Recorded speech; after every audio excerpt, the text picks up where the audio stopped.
Hey traders, this is Rod with VPT Live. This is the room recap today for Tuesday, January 6, 2015. So if you're a VPT member, you're going to get this recap in the traditional email that will start going out again today.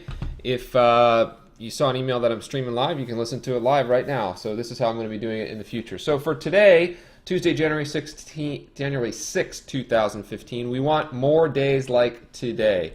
Gosh, just great volatility. Happened to be on the wrong side, traded like a zonkey or a monkey with a wiffle ball bat in the morning. Everyone in the room could see some pretty ugly losses that I let run a little bit more than I should have. However, I recovered in the afternoon. We'll take a look at that. First, I wanted to just, so you can see overall, pretty nice day. That's one of the bigger days in the model portfolio tracking that we've had probably in the last 90 days. So I'm up in the size a little bit there, and a lot of these gains were due to the small part of Twitter that I have recorded here and some of Apple, but also recovered in the futures.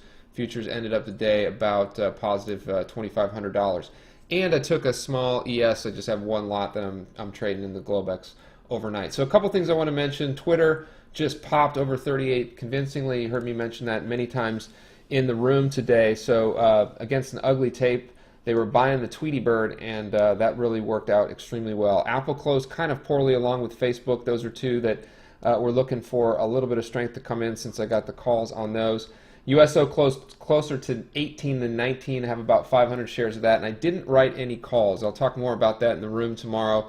I don't do a lot of buy writes, but that was an opportunity with the weeklies when it popped up to do a little bit of selling those 5 covered calls, lower my cost basis, and just sort of hold that position through the week to avoid kind of taking any additional heat. Micron missed, JCPenney beat, and in fact the Nigerian brothers and some others saw some unusual activity in the 6.5 calls for this week, and they're going to crush it tomorrow because those were trading around 29 cents today, and the stock's up about 20% after hours, so those are going to be, you know, $1.50, maybe $2 tomorrow. So really, really nice win. I don't know if about $2, but they're going to be, you know, at least a quadruple. So great trade there. And then I mentioned about stocking the solar space here. First Solar, Sun Edison, Solar City, TAN, Canadian Solar. These are all that I'm going to be watching for potential long entries or maybe even some swing trades in the wealth building account to hold those a little bit. We talked today about ways in which we can begin to dip our toe into this slide off in energy and pick some spots from the long side. More pure plays will be ConocoPhillips, XLE, and CRZO. Amazon was below 300, Google back to 500, no positions in either of those. So dipping down. Google on the long side in the 480s to 490s is going to be one we'll watch. And Tesla had a notable reversal. Loco got an upgrade today. That's in the wealth building account. And Cyber and Mobileye didn't trade too well. I said Cyber and Mobileye kind of sucky. So let's take a look at, just real quickly, a couple of the accounts here. So this is the Apple a Day options program. Both of these were all started. All 3 systems that I'll show today were started for the new year. So kind of did a reset, same strategies, but wanted to track them for the year. So here's this Apple trade that we're working, holding 10 long there. Here's VPT Live Futures. Look at that. That was that $4,000 to $5,000 drawdown that I had in the morning and recovered all the way back up to close up about 8 or 9% just in the last 3 days since we've started this particular system. Taking a look at a few stocks, this is Whiting Petroleum. Whiting Petroleum is a position that I'm going to look to get into somewhere in the 25-26 if it can get that week. If it gets back above the 8, so this is binary. I like playing these in a binary. If we get back above the 8, I'll buy it there. If we get down to somewhere close to this double bottom, I don't know if we're going to see, you know, flush down to 24, but Whiting Petroleum is one that I'm definitely watching. UNG, natural gas. We're playing this actually through UGAS, so I kept the UGAS position on today and be looking ideally to get out of this around 430, 435. Just scalping it down here at this level, not overstaying my welcome. The action yesterday was pretty darn ugly in that. And then let's take a look at Loco. This is on an upgrade from Jeffrey, so performed okay. So now tomorrow, the things that we're going to be looking at is this XLE on the long side, constructing most likely some 77.5 to $80 February calls. Going to be looking at those. And also ConocoPhillips. Down here at this triple bottom, look at that volume today. Huge volume in ConocoPhillips. And then an easier way to play the solars is actually something like TAN. I mentioned this today a couple times on the broadcast and also in the room.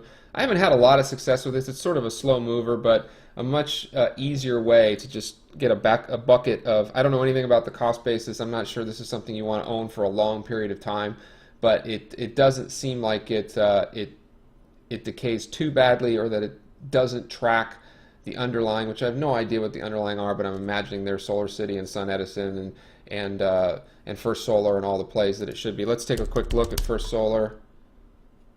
And there you see the First Solar down. I'm wondering whether some of the bulls that were really getting bulled up right around here have now kind of flushed, or if they're just adding to their losses, or just kind of taking the pain down here. You may have heard, and I mentioned before, I don't have any kind of insider edge into this as to whether solar really should track in any kind of fundamental way what's happening in the broader energy space. All the solar players, of course, want to distance themselves from any correlation to crude, but the market doesn't trade them that way. The market trades them directly with crude. So if they get uncorrelated, I mean, imagine if we actually do get a pop in crude, and then these actually pop even more. The reason being that I would expect that the solar space is going to have a lot more beta than you're going to see in the underlying energy space in terms of the stocks or the ETFs. Okay, let's switch over real quick. One last thing to take a look at this little futures here. So not a whole lot going on here. I took home just a single contract. I actually had a two, and I took one off.